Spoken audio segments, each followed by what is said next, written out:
Hello friends, my name is Abhay Kumar and today I am going to talk about history of Islamic laws.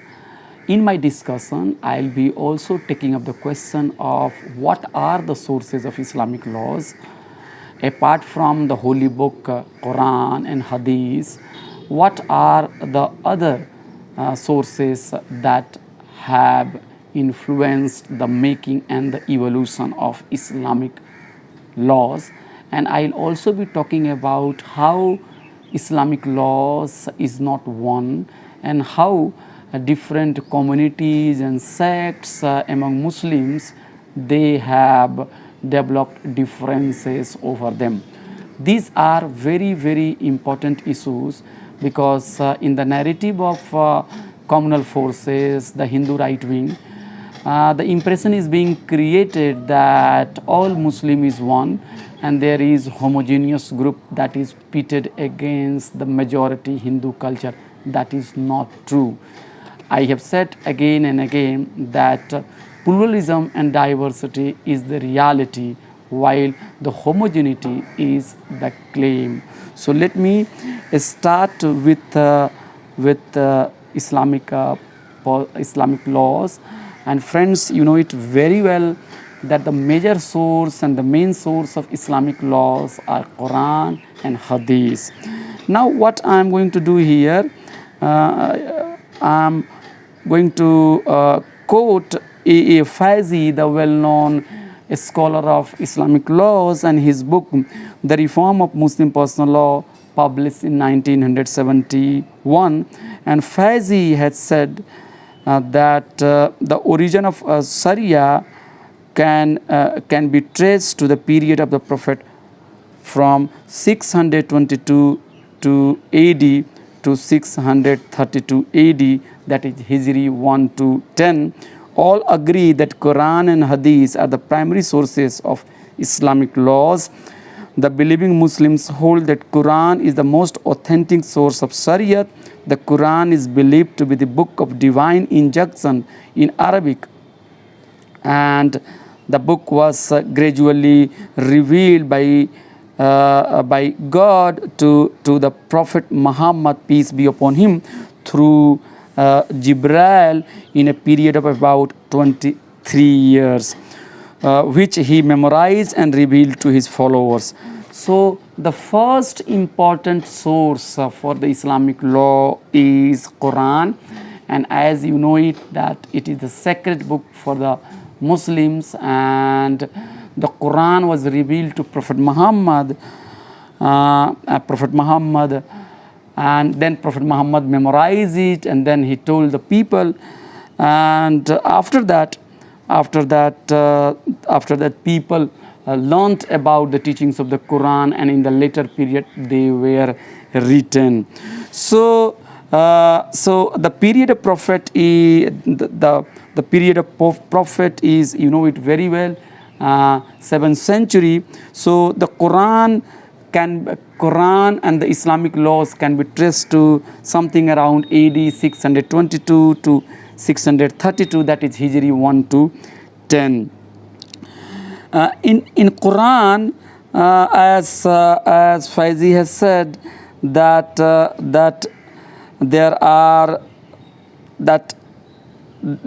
the words of the Quran were later memorized and compiled into a book.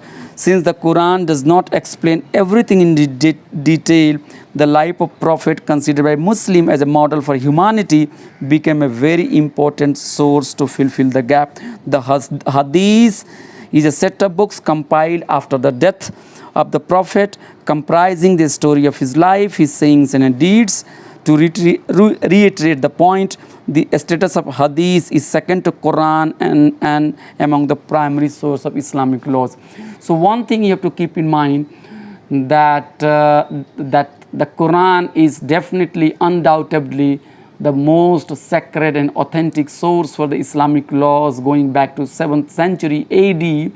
But everything is not explicitly written in the Quran. So when the society developed, they had complex issues, and they looked for answer, then looked for help then what has happened that the life of the Prophet Muhammad, the sayings of the Prophet Muhammad, these were compiled into a set of books known as hadith, and that hadith, according to the believers, are considered as the book containing what Prophet believed and what Prophet did and what Prophet said. So it is some kind of a model for the believers. So we have to keep in mind one thing very clear, that Quran is number one, the most authentic source for the Islamic laws. The second most important source is hadith. And with the passage of the time, the Islamic society, the Muslim society became more and more complex, and new problem arose. In the early period of the Islam, the Quran and Hadith provided the governing principle for the Muslims.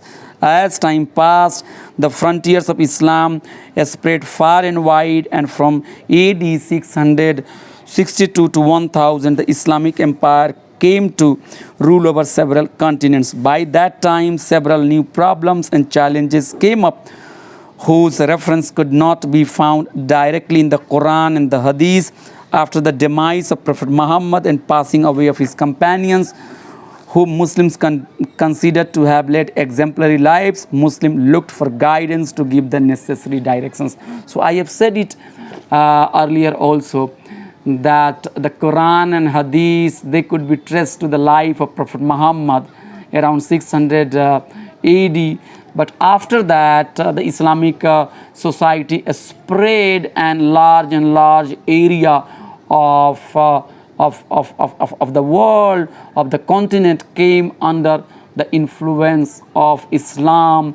So by 1000 AD, from 600 or 700, you will find that the society is becoming complex, and now Islam reaching new area, and it is finding difficulty in coping with the new problems. So what has happened, that the jurists, the legal scholars, they were searching answer in the Holy Quran and the Hadith, but they were not found directly. So they were also looking for other sources, and this is how the ambit of Islamic laws is widening. This was the process when the new sources were being incorporated. In order to meet the new challenge, scholars began to apply their human reasoning, because the Quran and the Hadith did not provide a direct reference to the problem of the day. This gave birth to fiqh. Literally means intelligence, but technically it refers to Islamic jurisprudence. Several jurists came to apply the reasoning to make laws in the spirit of Quran and Hadith. As society became more complex and Islam encountered more and more differences, new interpretations was needed to find out the answer to new challenges. On many occasions, the Quranic messages were interpreted in more than one way, and differences of opinions were noticed. This was the context behind the emergence of several schools of jurisprudence. The Muslim jurists, though having unanimity over the Quran as the primary source, did not agree to each other all the time. As a result, several schools of jurisprudence came up in the early period, but most of them could not survive for long. Only a few of these schools could survive and are followed till today.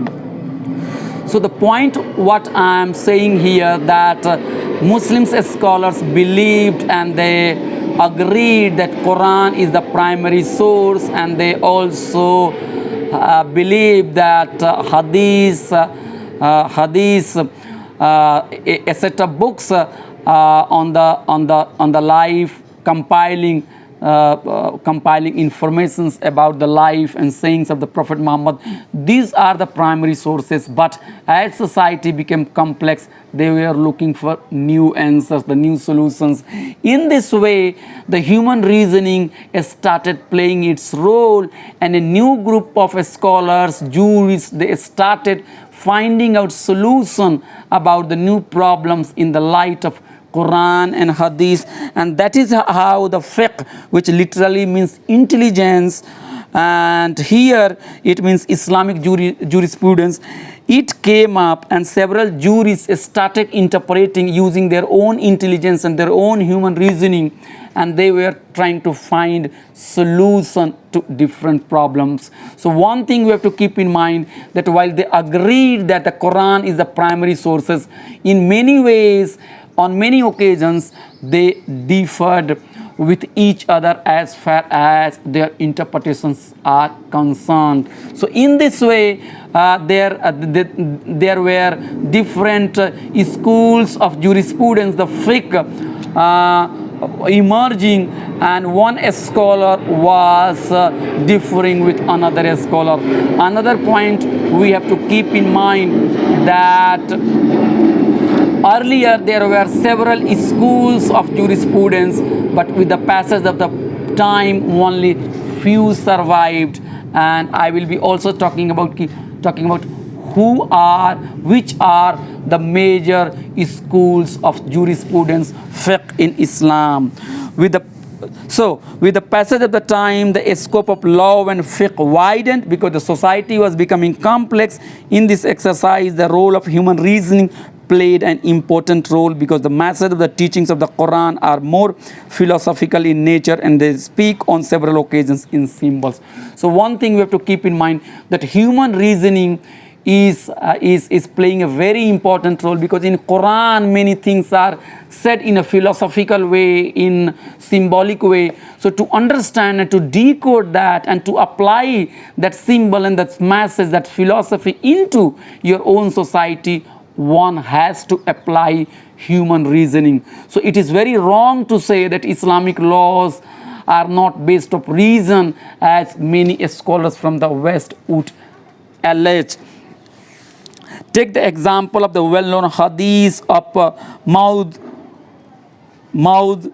the companion of Prophet. The Prophet told him to apply his reasoning in the development of Islamic laws when the Quran and hadith do not have direct reference to the problem. So there is one hadith in which a companion of the Prophet is asking that how should I find the solution to the problem when they are not to be found directly in the Holy Quran and hadith. So the Prophet is basically saying that, okay, if they are not found to be found in those sacred books directly, then apply your human brain, apply your reasoning.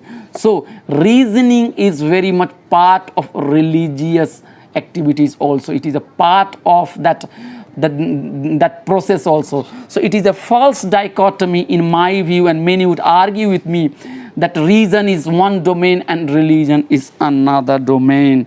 In fact, they intersect. So what Prophet is advising his companion, as has been narrated, the Prophet once appointed Maud, the governor of a province, and asked him to dispense justice.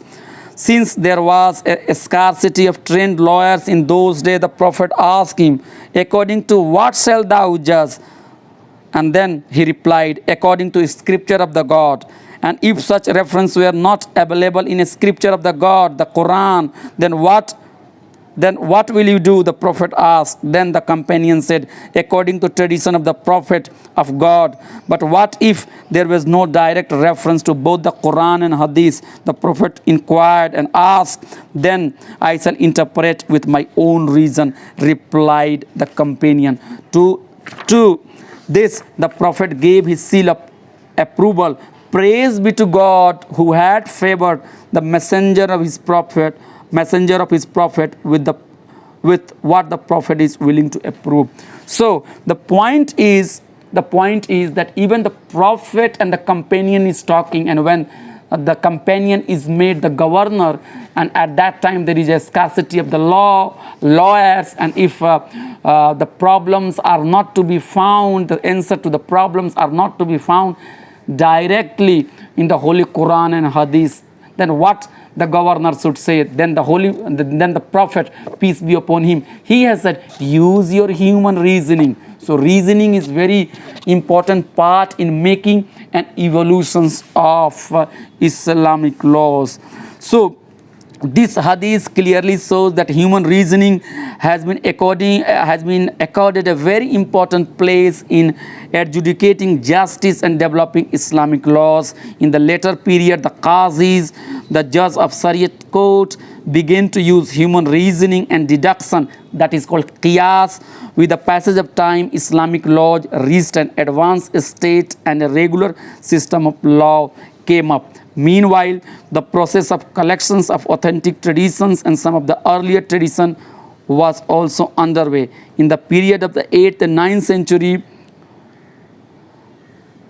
century, the Muwatta of Imam Malik was written, which dealt with the subject of Islamic laws. It was soon followed by several prominent works, such as the collections of Bukhari, Muslim, Abu Dawud, Tirmidhi, Nasai and Ibn Majah. These works were considered to be authentic and they are known as the 6 correct books. So the point is that Prophet is saying that use your human reasoning if things are not to be found direct in the holy book. And with the passage of the time, the Qazi, the judge of the Sharia could begin to use human reasoning and qiyas, that is deductions. So human reasoning, deductions, these are playing important role in evolutions or the making of Islamic laws. And in the later period, we have seen that several scholars like Imam Malik has also written a work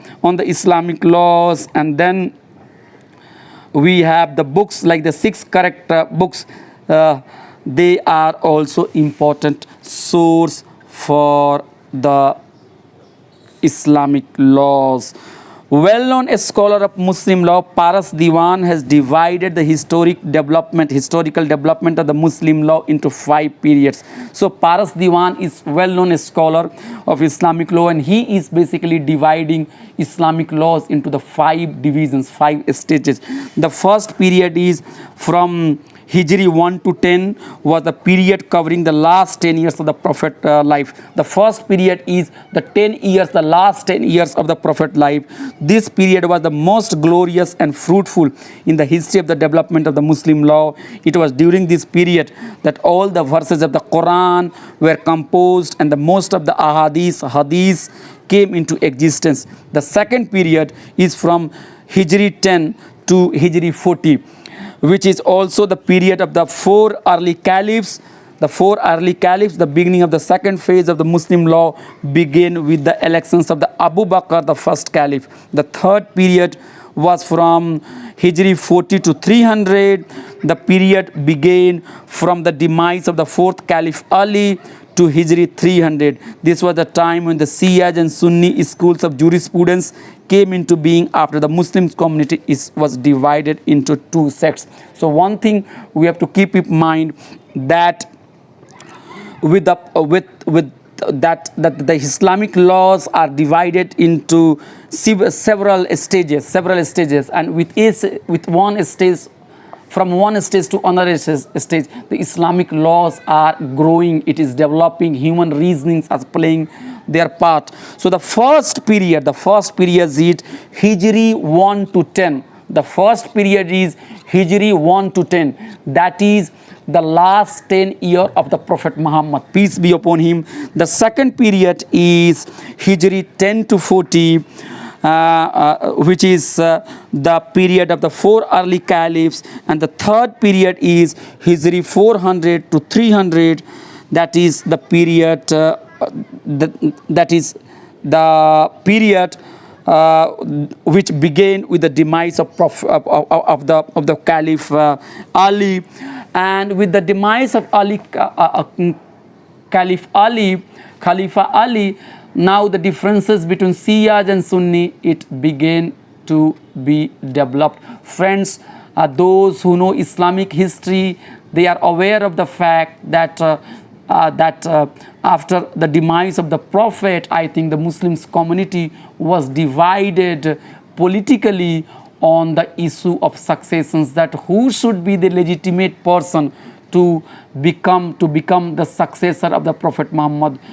I think the 4 early caliphs who succeeded Prophet Muhammad, I think that succession was disputed by a group of Muslims who were later known as Shia, and they believed that Caliph Ali should have succeeded the Prophet.